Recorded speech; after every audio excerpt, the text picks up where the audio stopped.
جب بھی منہ دھوئیں تو منہ صاف کرنے کے لیے کپڑے کا استعمال نہ کریں، کیونکہ ایسا کرنے سے انسان کو بھولنے کی بیماری لگ جاتی ہے۔ بیت الخلاء میں کپڑے اتار کر لٹکے نہ رہنے دیں۔ ایک رات کے لیے لٹکے رہنے والے کپڑوں میں جتنی منفی توانائی بڑھ جاتی ہے، اس کا خاتمہ تقریباً ناممکن ہے۔ کم از کم 72 گھنٹے دھوپ میں لٹکانے سے کچھ خلاصی ممکن ہے۔ دانتوں کو 1 منٹ میں صاف کرنے والا نیا اور تیز ٹوٹکا۔ ٹماٹر پر ٹوتھ پیسٹ لگا کر روزانہ دانتوں پر ملیں۔ اس سے ٹوتھ پیسٹ کی طاقت بڑھ جاتی ہے اور آپ کے دانت بہت ہی جلد صاف اور چمکدار ہو جائیں گے۔ کھیرا کھانے سے پیشاب کی جلن میں کمی ہو جاتی ہے اور ہاتھ پاؤں میں بھی جلن نہیں ہوتی۔ پیاز کھانے سے تازہ خون پیدا ہوتا ہے۔ اس میں شامل فولاد خون کی کمی کو دور کرتا ہے۔ ادرک کا چھلکا چمچ سے اتار کر دیکھیں، آپ چھری کا استعمال بھول جائیں گے۔ کوئی بھی دال پکاتے وقت اس میں مسالے شامل کرنے سے پہلے اگر تھوڑی سی ہلدی اور گھی یا نمک کا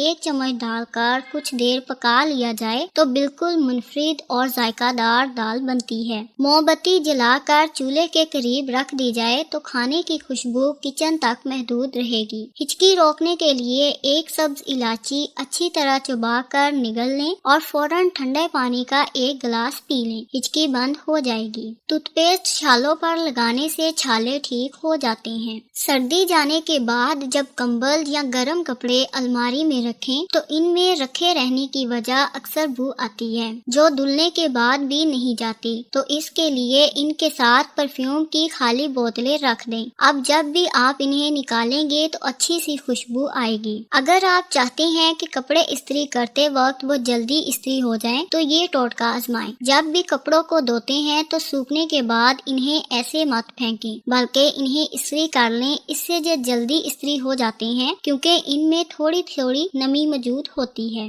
گھر میں کیڑے اور مچھر زیادہ آتے ہیں تو تیز پات کے پتوں کو جلائیے اور گھر میں چاروں طرف اس کی دھونی دیں، کیڑے اور مچھر بھاگ جائیں گے۔ ہاتھوں سے مرچوں کی جلن دور کرنے کے لیے تھوڑا سا گیہوں کا آٹا ہاتھوں پر صابن کی طرح مال لیں، 5 منٹ بعد ہاتھوں سے جلن دور ہو جائے گی۔ اگر انڈا ابالتے وقت ٹوٹ جائے اور خدشہ ہو کہ سفیدی باہر نکل آئے گی تو تھوڑا سا سرکہ پانی میں ڈال دیں اور انڈے کو ابلنے دیں۔ اس طرح سے انڈے کی سفیدی باہر نہیں آئے گی اور انڈا چھیلنا بھی بہت آسان ہو جائے گا۔ باربیکیو کو ذائقہ دار بنانا ہے تو اس میں مسالہ زیادہ دیر کے لیے لگا کر رات بھر کے لیے میرینیٹ کریں تاکہ مسالہ گوشت کے اندر تک اچھی طرح پہنچ جائے۔ پالک پھپھڑوں اور سانس کی نالیوں کی خارش دور کرتی ہے اور بلغم کو پتلا کر کے آسانی سے فارغ ہونے میں مدد دیتی ہے۔ کوئی بھی دال پکاتے وقت ان 2 باتوں کا خیال رکھیں۔ نیم گرم پانی سے پہلے دال کو دھو لیں اور سٹیل کا چمچ کبھی بھی دال میں استعمال نہ کریں بلکہ لکڑی کا چمچ استعمال کریں۔ جس پانی میں انڈے ابالے جائیں اس پانی کو ٹھنڈا کر کے پودے میں ڈالا جائے تو پودے تیزی سے بڑھتے ہیں۔ کپڑوں پر عطر یا کسی پرفیوم کا ڈبہ پڑ جائے تو اسے ٹاٹری سے مل کر نیم گرم پانی سے دھو لیں، ڈبہ دور ہو جائے گا۔ بلینڈر سے لہسن اور پیاز کی بدبو ختم کرنے کے لیے پانی اور 1 کھانے کا چمچ سرکہ ڈال کر 2 منٹ کے لیے بلینڈر چلائیں، پھر پانی پھینک کر دھو لیں، بدبو ختم ہو جائے گی۔ اگر دودھ پھٹ جائے تو افسوس نہ کریں